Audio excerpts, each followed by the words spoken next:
As I mentioned earlier, finding the right guy is quite the predicament. It takes time, and the interview process is not an easy one.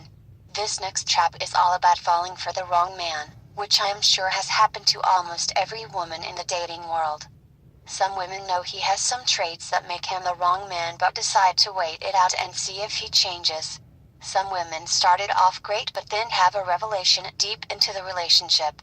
Some good men will pick up bad behavior as you go through your journey together. Anything that emasculates him, the loss of a job, the failure of a business venture, might make him depressed, negative, alcoholic, etc.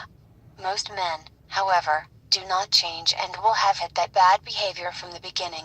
The women who date them have simply decided to overlook his obvious flaws or hope it will change one day.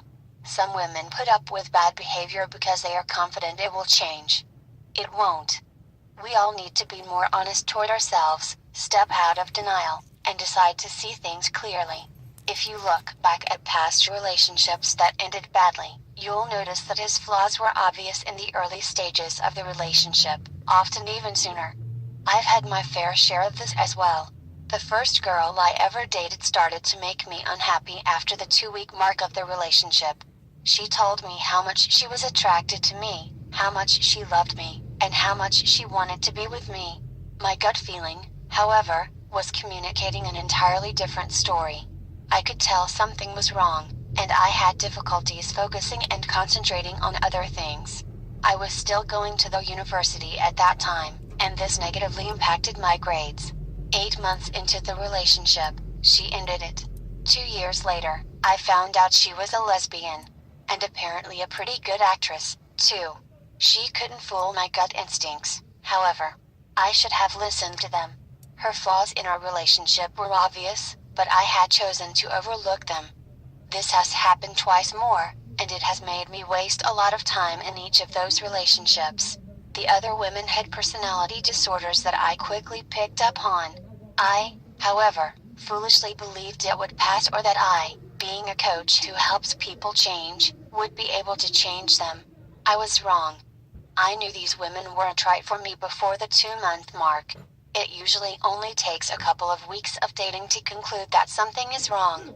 At that point, I should have asked myself, when you've just bought a brand new car and a red, unknown light starts to flash on the dashboard before you're on the highway, what do you do? Do you continue to drive into the sunset or do you go return the car? This sounds pretty harsh, I know. Our partners are not cars, they are emotional beings and so are we. It hurts each and every time you get dumped or when you yourself have to end a relationship. But you understand the sentiment. This trap is clear.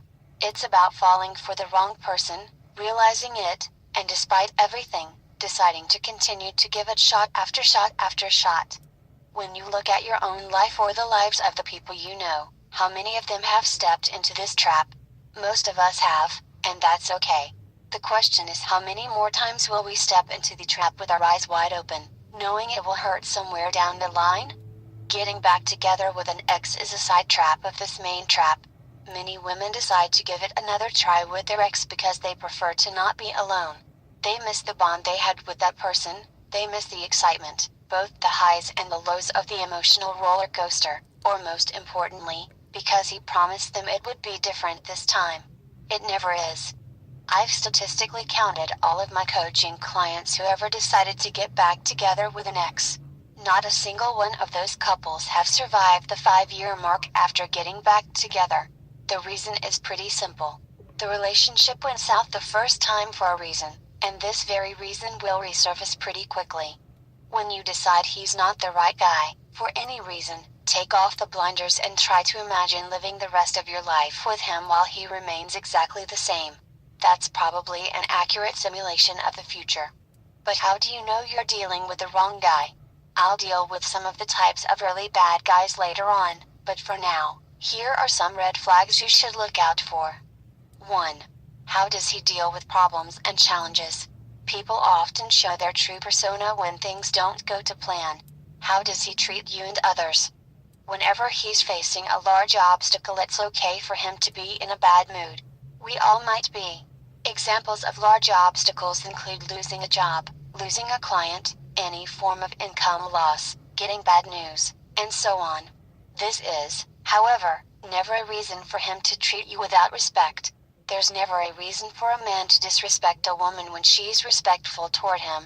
If you see him treating you or anyone else badly when he faces a large obstacle, consider that a red flag. Some men, however, will already get in a bad mood when something small goes wrong. They get the wrong dish in a restaurant, they don't get the table they wanted, the waiter wasn't friendly, they got stuck in a traffic jam, etc. When these make him lose his balance, consider that a major red flag. Life throws obstacles at us all the time. It's never easy, for anyone. You'll have your own problems to deal with and battles to fight, and if he gets upset over these little things, chances are he'll be a nightmare to be around whenever a major challenge or obstacle arrives. These might even be signs he suffers from a major personality disorder like borderline or narcissism. These men are to be avoided. If you've not seen this type of man, lucky you, you've seen him in movies. They are the guys who smack their fist into a mirror whenever something goes wrong, who throw their phone at the ground, who lose their temper when anything doesn't go to plan or how they wanted it. Some people blame others and the world whenever something goes wrong. They get mad at everyone but fail to realize they are the ones who can fix it or at least caused it. These men often become dictators in the relationship. He needs to be able to laugh it off and deal with a challenge without getting mad or upset. These are the solution seekers instead of complainers. These are the men with emotional intelligence, the men who will be able to protect you and form a team with you when life throws one of its many challenges. What group does your guy belong to? 2. Is he part of the team? Does he enhance the quality of your life? When you get some attitude and objectively look at your relationship, is he improving the quality of your life with or by his actions? Not because he makes you feel good when he says I love you, but is he truly helping you to move forward in life? Does he help you without you needing to ask it? When you're sick, does he stand by your side and help you? All normal men want to protect and care for their woman. If you don't see the street in him, then he A. doesn't like you enough or B. isn't a normal guy. 3. Is he afraid to hurt your feelings? This is an important and a tricky one. You deserve an authentic guy who will be upfront with you. Whenever he hurts your feelings because he's disrespectful, he should lose a whole lot of points. Whenever he hurts you because he's honest, authentic, and telling you the truth, he should gain points. Here's a simple example. You're getting ready for a night out. You ask him what he thinks of your dress. Politely, he tells you that he isn't too fond of it and prefers the red dress you wore last time. He could have lied to not upset you, but he chose to be authentic and tell you the truth. This is an important quality. A player and most forms of men who play games would have chosen to avoid any turmoil. Men who are not authentic and honest about the little things will definitely not be about the larger things. Positive reinforcement is a dangerous part of this trap, too. Many behavioral tests have been done on pigeons and rats to explain and explore human behavior. Famous psychologists like B.F. Skinner, Harvard, even taught pigeons how to play ping pong. One of the experiments with pigeons can give us some powerful insights when it comes to staying in a bad relationship. Pigeon 1 was put in a cage with a lever. Each time the pigeon pushed the lever, some food was given. It doesn't take the pigeon long to figure this out. Whenever it's hungry, it pushes the lever and gets some food. This pigeon feels very secure about getting food and has no worries. This is a clear example of positive reinforcement. Then the researchers stop giving food when the lever is pushed. Pigeon 1 tries to push the lever a couple of times, sees there's no food coming and decides, good times are over. This lever doesn't give me any food any longer. I'm sure of that since it was very consistent before. Pushing meant food. Now I change that into, pushing means nothing. Pigeon 1 is fine with that and starts to look elsewhere for food.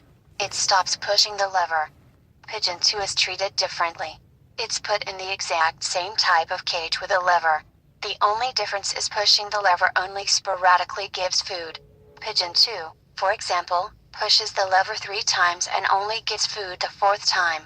Then it pushes it 2 times and gets food right away.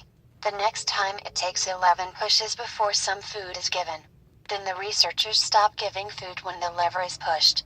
Pigeon 2 frantically keeps pushing the lever as a result. It thinks, I shouldn't give up. This has happened before. It happens all the time. I keep putting in an effort and get nothing in return. I should keep trying since this lever is erratic. Food should still come if I keep pushing. I just don't know when that will be. Pigeon 2 eventually gets a full burnout and falls down from exhaustion. It had continued to push the lever, endlessly, when no food came out of it. Pigeon 2 had lost its mind. I love animals, and I don't condone this test, or any testing on animals. But I think we can learn a lot from this experiment. Can you see how the experiment relates to falling for the wrong partner? When you fall for the right man, his behavior should remain stable. Should it ever change in the future, for example, he starts to respect you less, you'll know it's time to go. It's easy. It's not working out. When he goes from being respectful all the time to being disrespectful, you'll know it's over. Women who fall for the wrong guy are quickly put into the position of Pigeon 2.